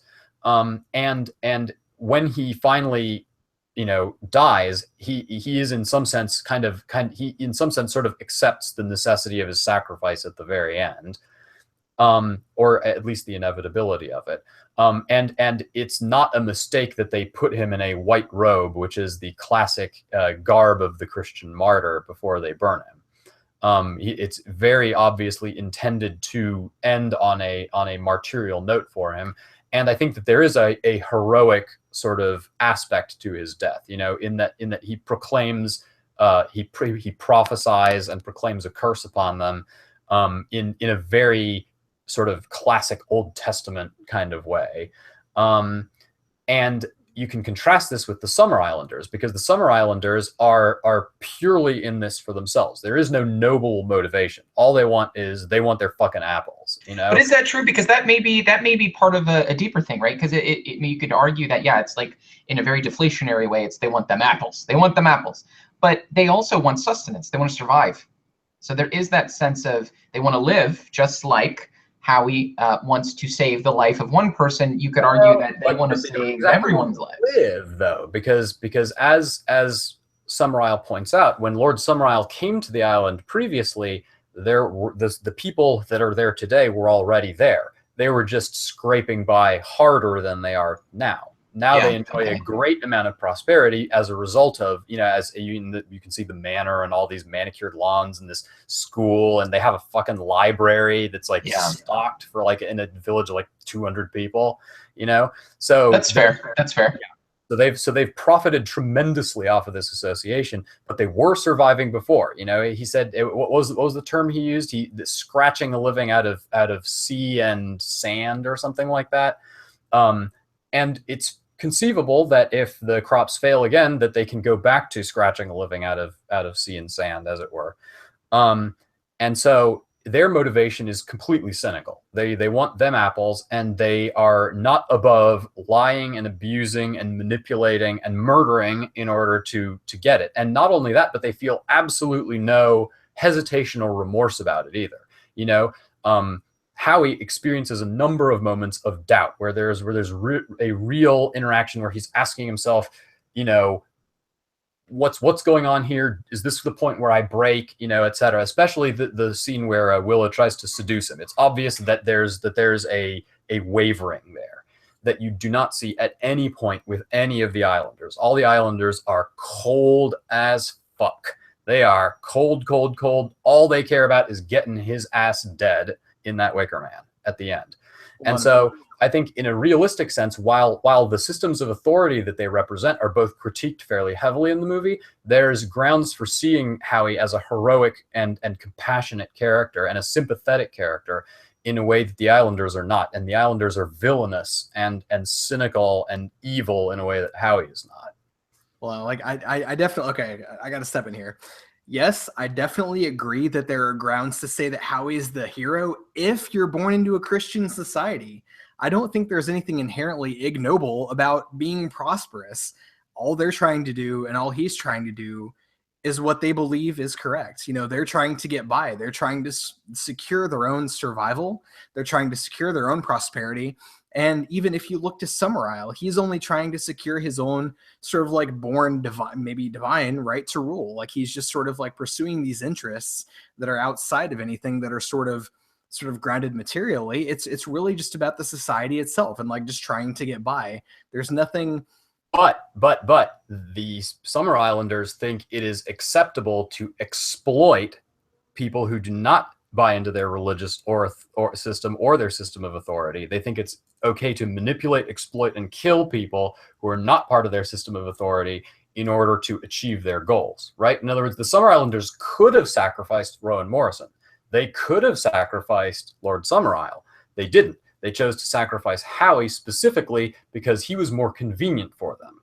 Convenient? Right? No, I definitely disagree with that too, because they had to do an extreme amount of research to find a person that fit these very specific criteria. Not to mention, one of the hugest, the most important thing here might have been that he chose this of his own free will. Yeah, that was part of the standard. He had to come willingly. Exactly. Like he had to follow all of these criteria. He had to follow all of the steps. He was tested multiple times and had multiple signs that maybe he should get out of there and not necessarily interfere. But he chose to of his own volition. It's kind of a technicality, though. Like coming there of his own free will, he came there in the sense that they got him to walk to a spot without saying, I don't want to walk to a spot.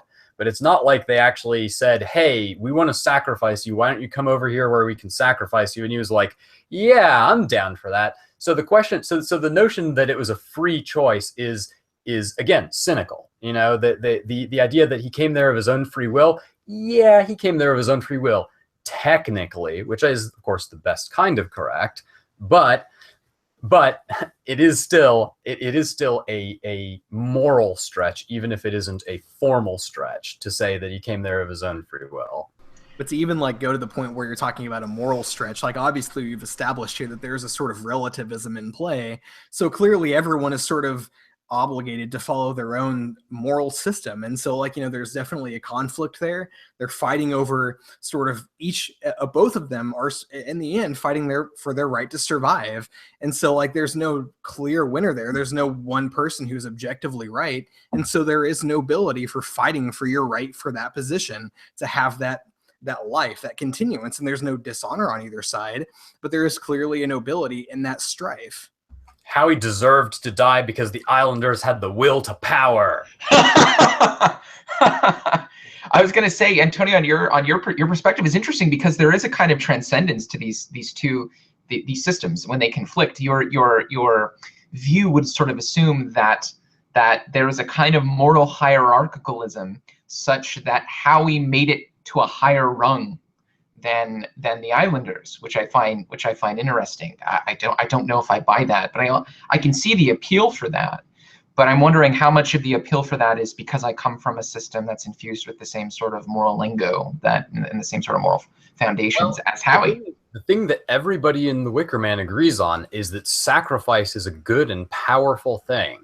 And so I actually think that the film kind of endorses the idea that Howie is the hero sort of on a higher moral rung, because he is the sacrifice. He is literally under both his systems. Under the Christian system, if he dies, he sits with the elect. I like that. And if he dies under the pagan system, then he regenerates their crops. And so he is actually an agent of a force for good unilaterally under both systems that the movie presents. Right. So like on that point, you could almost argue that this isn't necessarily a tragedy because it's a win-win for Howie. If he dies, he's on the moral higher rung. If he wins, he's on the moral higher rung. Either way, it's perfectly fine for him. Unless you're like me who thinks they're all evil, and so therefore he's fucked for no goddamn reason at all. I feel like Ben wants to say he's actually immoral for not just going in there and sacrificing himself from the beginning. Like, how dare he not just go into the damn basket and get burned alive? Made him work for it, bastard. So there's a weird editing situation that happens when he first meets Lord Summerisle. They have the girls naked jumping over the flames, right? And then they show another woman who's pregnant walking through the forest, another woman who's walking through the forest. So you get the feeling that they're doing some kind of ritual to help them get pregnant, right? But I feel like they might have been doing some kind of ritual to bring Howie to the place that he ended up at, and so I actually went and looked up the lyrics to the song they were singing while leaping over the flames. And so they say, take the flame within you, burn and burn below, fire seed and fire feed and make the baby grow. And it keeps on talking about put the fire within you, put the fire within you. Yes, they're jumping over the flames, but I almost feel like they might have been doing a ritual for Howie, for getting him to be that sacrifice, not necessarily for making them make babies. And they do talk about making babies, but they also talk about, all the things, growing to be eventually king. To be king. So, that's what the ending of the song the Wicker comes. Woman. Yeah. maybe the Wicker Man is actually a pregnant woman, and it's jumping over the fire to make the baby grow and become king. Exactly. And so when you guys are talking about him getting to this moral, like he did the right thing on both sides and he's the sacrifice on both sides, he became the king. Because like at the end of the lyrics it says, take the flame within you, burn and burn begin, fire seed and fire feed and make the baby king.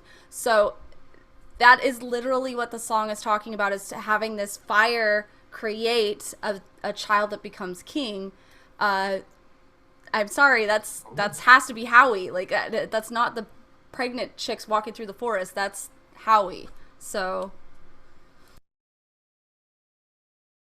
yeah, that's interesting.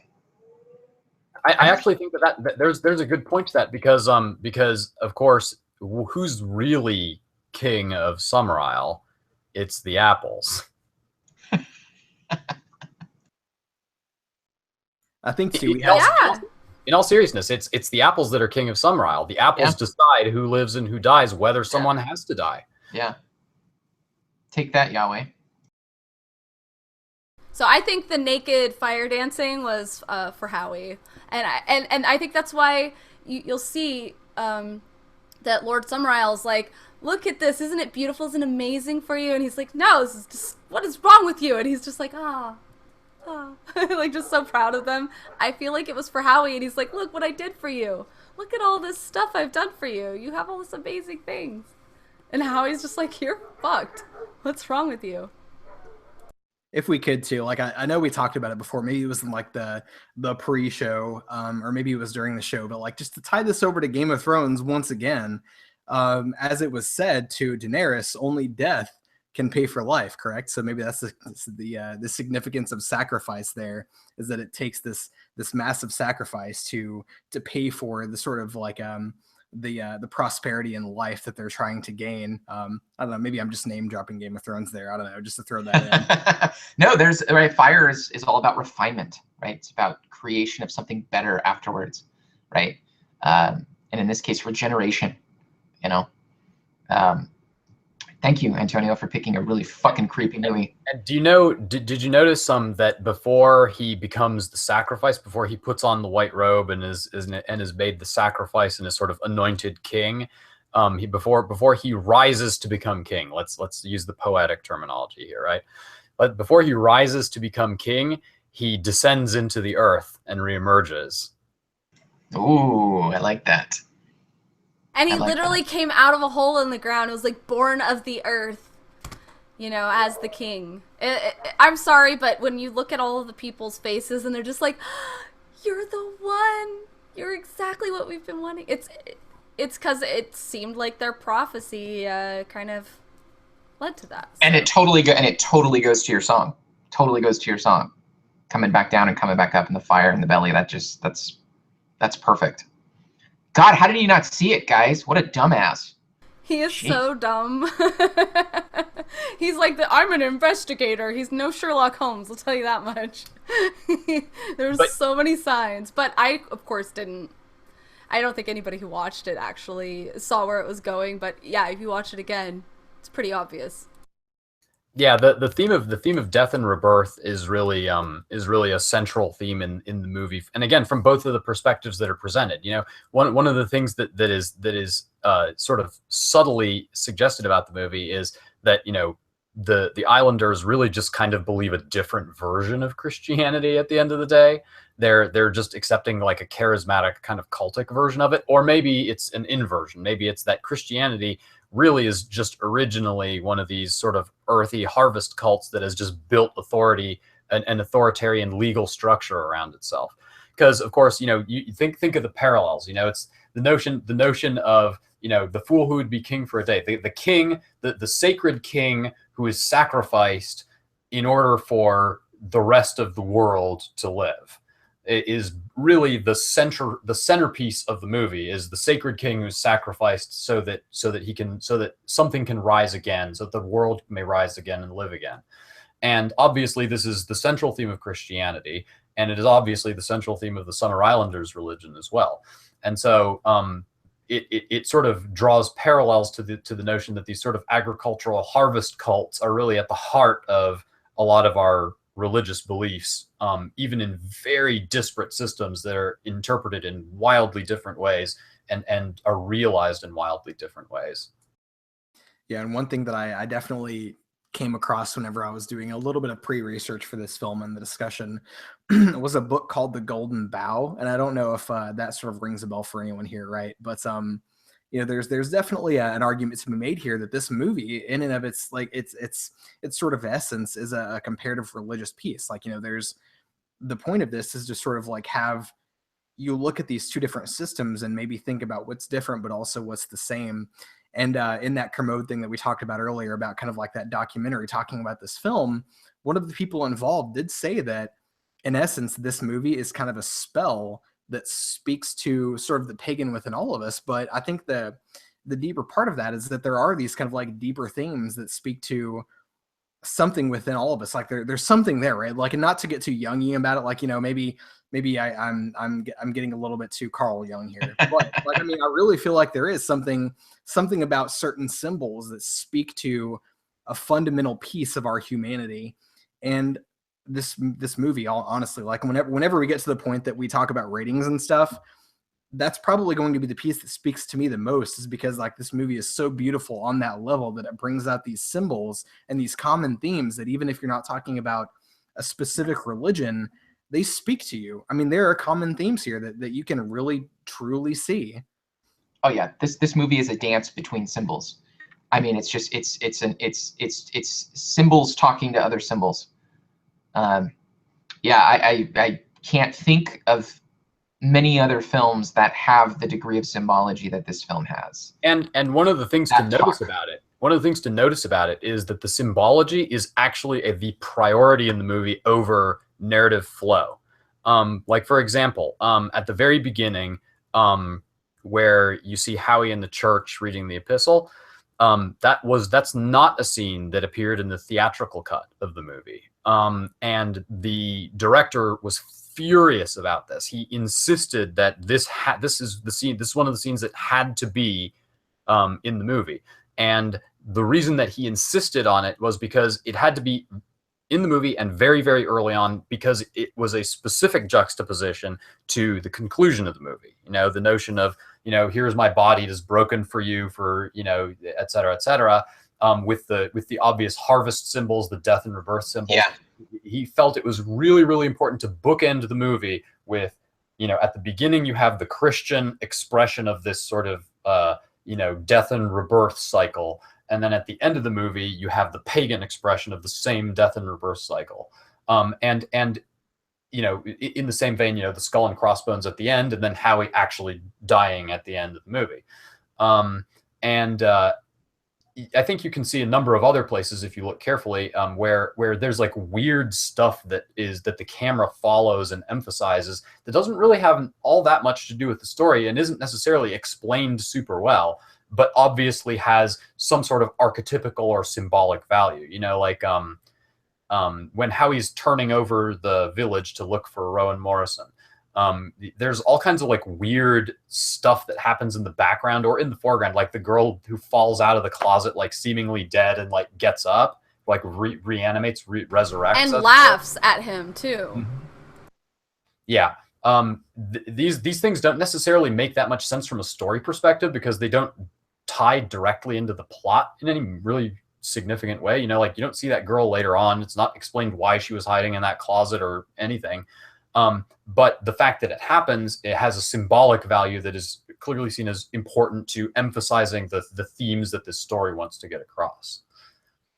Either that or they're all like crazy trolls and they just like to mess with this guy before making him a sacrifice, because I felt like she was totally messing with him. Yeah, that kid may have been messing with him just a little bit. I actually think that was pretty funny.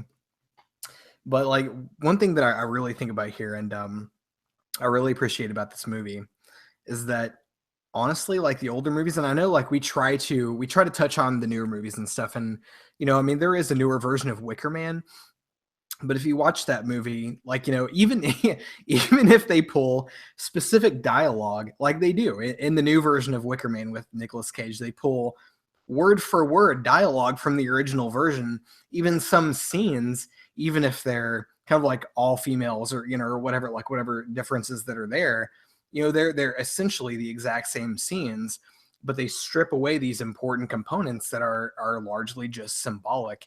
And I really appreciate about like these older films and stuff. Like if we could, you know, maybe even review these a little bit more, or a little bit, maybe with a greater frequency, is that there is such depth here, even as a film that was so low budget and done with like extreme speed. Like, you know, they didn't take a lot of time to film this.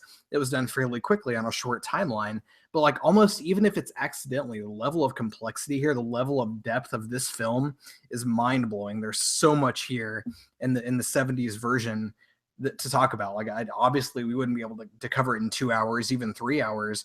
There are so many elements here to cover that are largely just these like details. Like speaking of like, just, okay, so going back to the point where Howie was in the schoolyard or the schoolhouse, he erases the text that was on the chalkboard. But if you notice they're talking about, you know, the hag rock and like this rock and that rock, and like talking about different things that those symbolize. And like while that's going on, you have the dance around the maypole, and everything, every single scene has these like almost infinite layers of significance. There's just so much symbolism here. It's such a rich conversational piece. It's great that you bring up the maypole, because the maypole honestly is one of the better symbols and the symbolic sequences in the whole movie, because that really ties in the sameness of Christianity and this harvest religion. You know, at one point you see the shadow of the maypole, and the guy has his arms spread behind it in the shape of a cross. as though, you know, a man crucified. And if you listen to the lyrics, it discusses, you know, a tree from which arises a man who dies, from which arises a tree. And obviously the tree is a hugely important Christian symbol. And again, you know, emphasizing that cycle of resurrection, you know, that a man came for that the tree is what produced the life of a new man.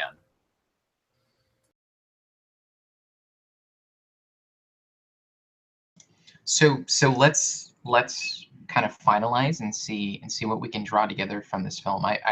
This one's so different than all of the others, not just from the fact that it's like by far the oldest. I mean, this movie I think is like 44 or 45 years old, but it's the most. We're just gonna say this is the Jungian one. This is definitely the most Jungian one. This is the most symbolic one.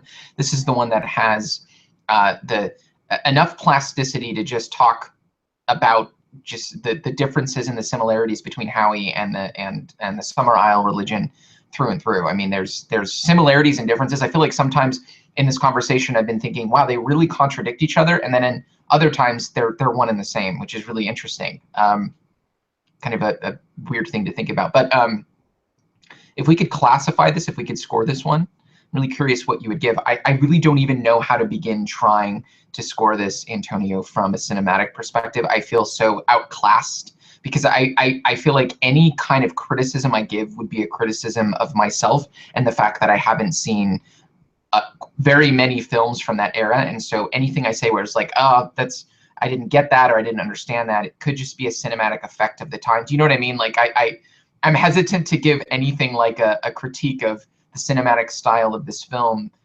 And I'm tempted, and I'm actually on the other side, it is a contradiction because I'm also kind of tempted to do that just from the fact that it's so cultish and kind of asks for it. So I'm going to hold off on my cinematic perspective and just kind of give you what I think in terms of like what's going on in this movie in terms of the fear. But I really want to hear your guys' first, what you guys thought about this film in terms of comparatively to, let's say, your last film like Sunshine, in terms of which one lingered a little more for you. I would definitely have to say The Wicker Man has been a more influential film on me as far as impact. I think I spend a lot more time thinking about the themes and symbols in The Wicker Man than I do in Sunshine. And you know, you were talking about, you know, cinematic differences, and yes, this movie is definitely a product of its time. And like one of the funniest illustrations of this is how the movie opens. I don't know if you have watched too many movies from the 1970s. Or TV shows, but one thing that they all have in common that has completely gone away in the modern era is that 70s movies all have a great preoccupation. It's very important to 70s movies that they show you people going from place to place, like in a vehicle.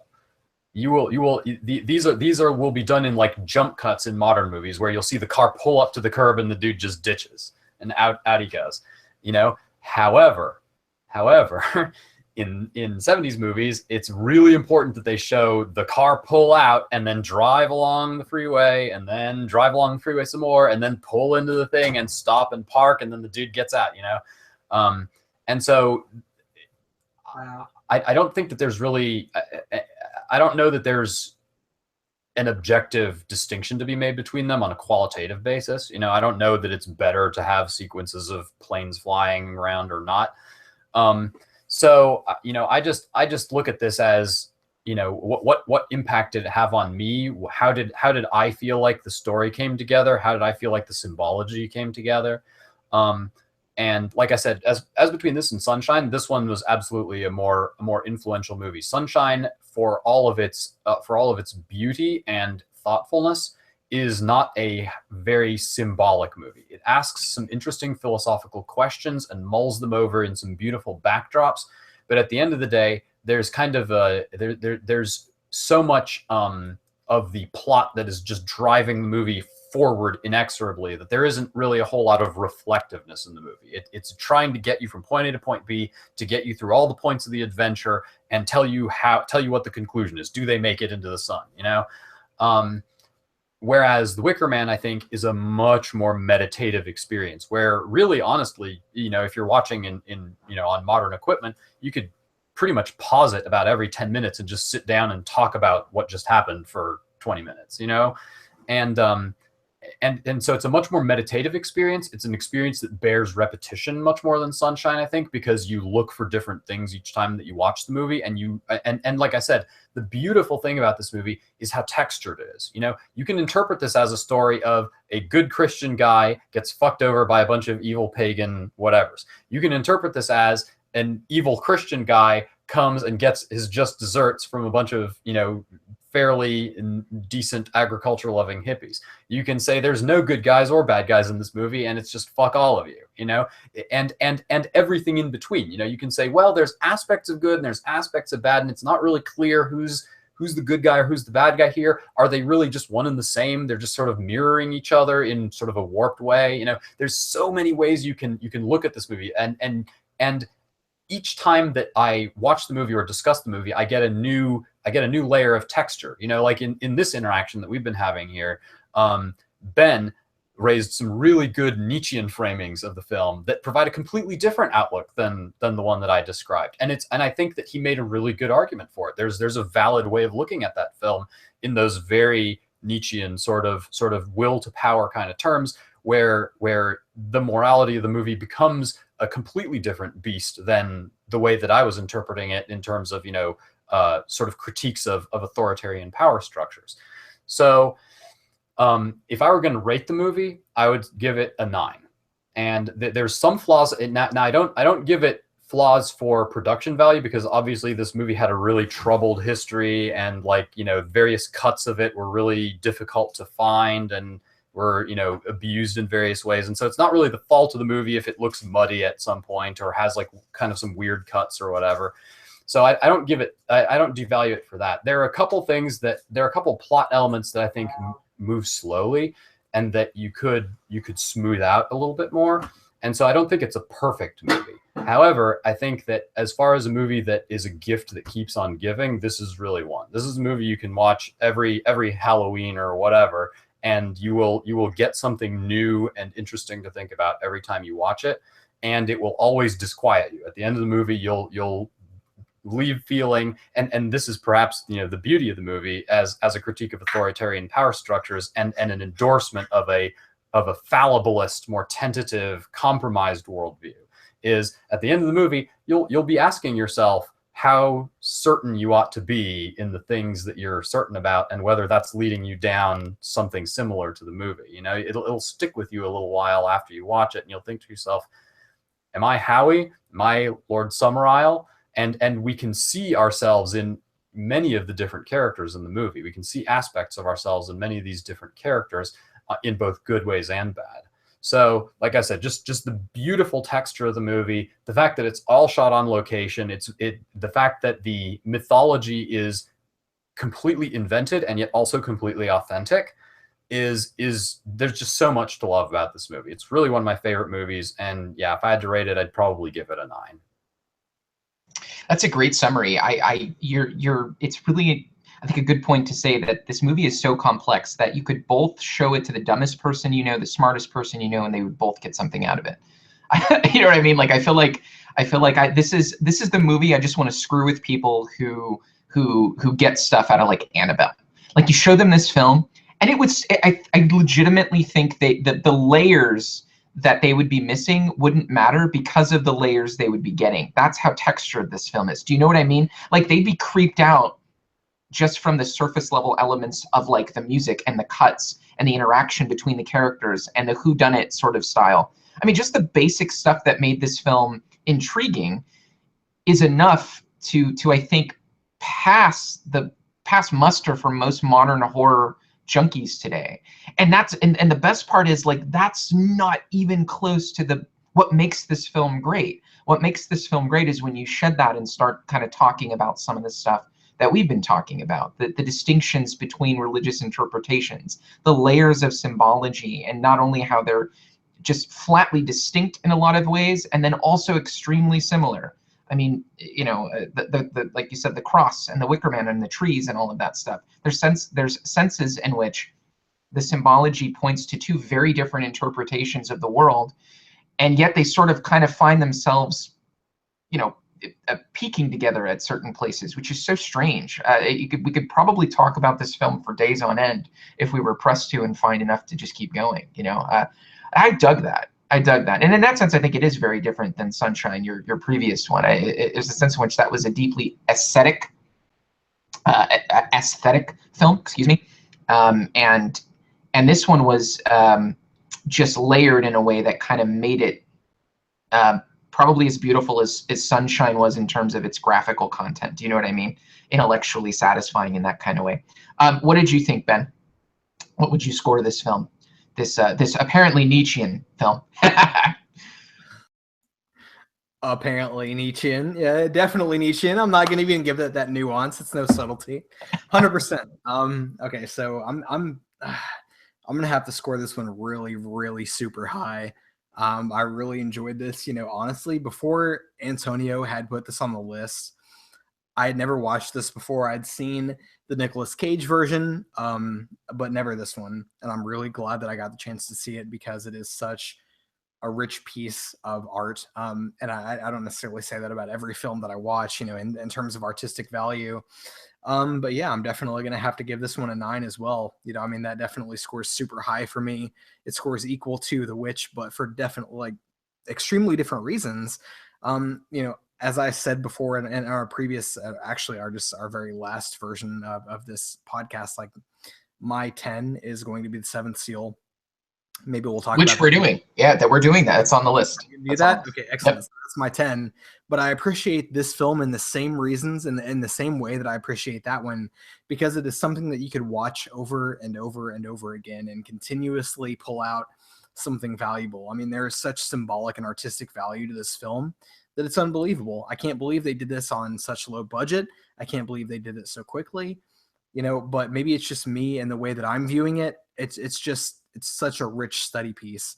There's so much good that I can pull out of this. In terms of the music, how many horror films can you watch and honestly say this is a horror musical? Really? Maybe the only one that I can think of is Sweeney Todd, but it doesn't compare at all. Yeah, that's enjoyable, but it's not a piece of art the way this is a piece of art. It's social commentary. It speaks about archetypes of human psychology. And even that scene that we talked about where, yes, you have this very beautiful blonde Swedish woman dancing against a wall. Yeah, it is what it is, right? But there's so much significance there and so much beauty there that it overshadows any baser kind of enjoyment, for me at least, that you could pull out of that, because it's just so incredibly well done. I don't know, there's so much there. And honestly, yes, there is that religious element to me, that undertone, in terms of kind of the final conclusion that you get out of this for Howie, and to take this back to the Nietzschean element, but not specifically the Nietzschean element, sort of a derogatory, not derogatory, but derivatory Nietzschean element from Ayn Rand. If I were to say anything to Howie, it would be this line: "It is your moral ideal brought into reality in its full and final perfection. You have fought for it, you have dreamed of it, and you have wished of it. And I am the man that has granted you your wish." If you're thinking about Summerisle, he has given him this ultimate final ideal of Christianity, and that is that of ultimate self-sacrifice. Even if it wasn't willing, it's truly sort of the perfection of that morality. And it's truly beautiful in an ironic sense. I don't know, there's so much that I enjoy about this film. Yes, as I said, I would definitely give this a 9. It's definitely a must watch. If anyone who is watching this podcast right now hasn't seen the film, go and see it. I highly recommend it. It's incredible. It's incredible. That's a great summary. You said something I really liked, and it had to do with of course, the blonde dancing nakedly. You're right in the sense that this film was so good that at least from my perspective, the idea of a naked Swedish woman who's 18 years old dancing in front of you is overshadowed by the struggle, and I think what the film is purveying on top of that sort of raw, baser sort of component, right? It wasn't really the thing that I was thinking about. I was thinking about Howie and what he was going to do and how this would affect what's coming next for him. I don't know, again, that's maybe something that's juxtaposed to think of today's horror. That doesn't happen, right?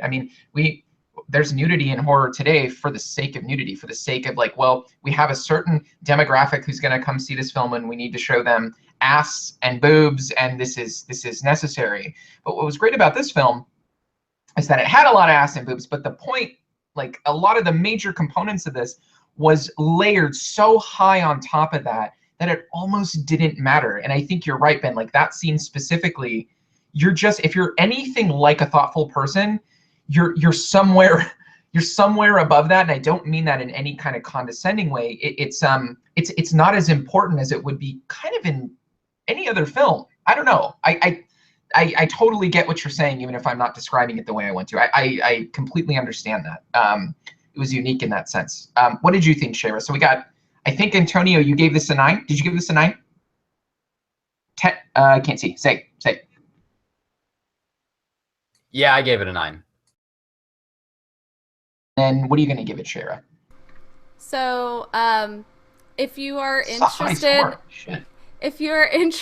in horror musicals, I'm going to suggest Nightmare Before Christmas, Repo the Musical, or as Noah is probably figuring out, Buffy the Vampire Slayer has a musical episode. Little Shop of Horrors is another one, yes. There's a couple, but yeah. This one was pretty great, though. It really made me think, and I enjoyed a lot of the elements of it. It made me realize, though, just having the witch and this back to back, it made me realize that agriculture is humanity, and paganism is worshiping that humanity, that thing that makes us who we are, that makes us be able to basically live anywhere on the earth, makes us capable of just taking over, essentially. And so is that really a horrific thing? Apparently. Agriculture and humanity being able to spread its seed all over and just fester all over the earth is the ultimate it's the ultimate horror. And eventually we'll be wiped out, and the planet will be just sitting here fine when we're wiped out, and that's just the end of it all. Does that make us scared? Maybe. I don't know. But it's kind of, it's the most beautiful thing ever. It's just made me realize what so many of these scary movies try to put forth. And you'll see this in Children of the Corn and so many other agricultural, like, horror films. It's humanity that's the ultimate evil. This is what you see in Game of Thrones as well. This is why the White Walkers are coming to destroy us all. It's because we suck, we are horrible, we're disgusting, we treat each other like shit, and we are just, there's way too much of us. We need to be wiped out, so... but it's okay, because we'll be okay. The earth will be just fine eventually, and shake us off like a bad case of fleas, as George Carlin said. So, but yeah, I give this a definite 9. This is really way up there for me, and even though it was weird as fuck, and I know that my face was doing this a lot of the time during the film, I think it was good because it was making me think, and I felt uncomfortable. And one of the things I think is interesting is I'm starting to realize a lot about what my fears are. I don't have like a fear like, oh, I'm scared.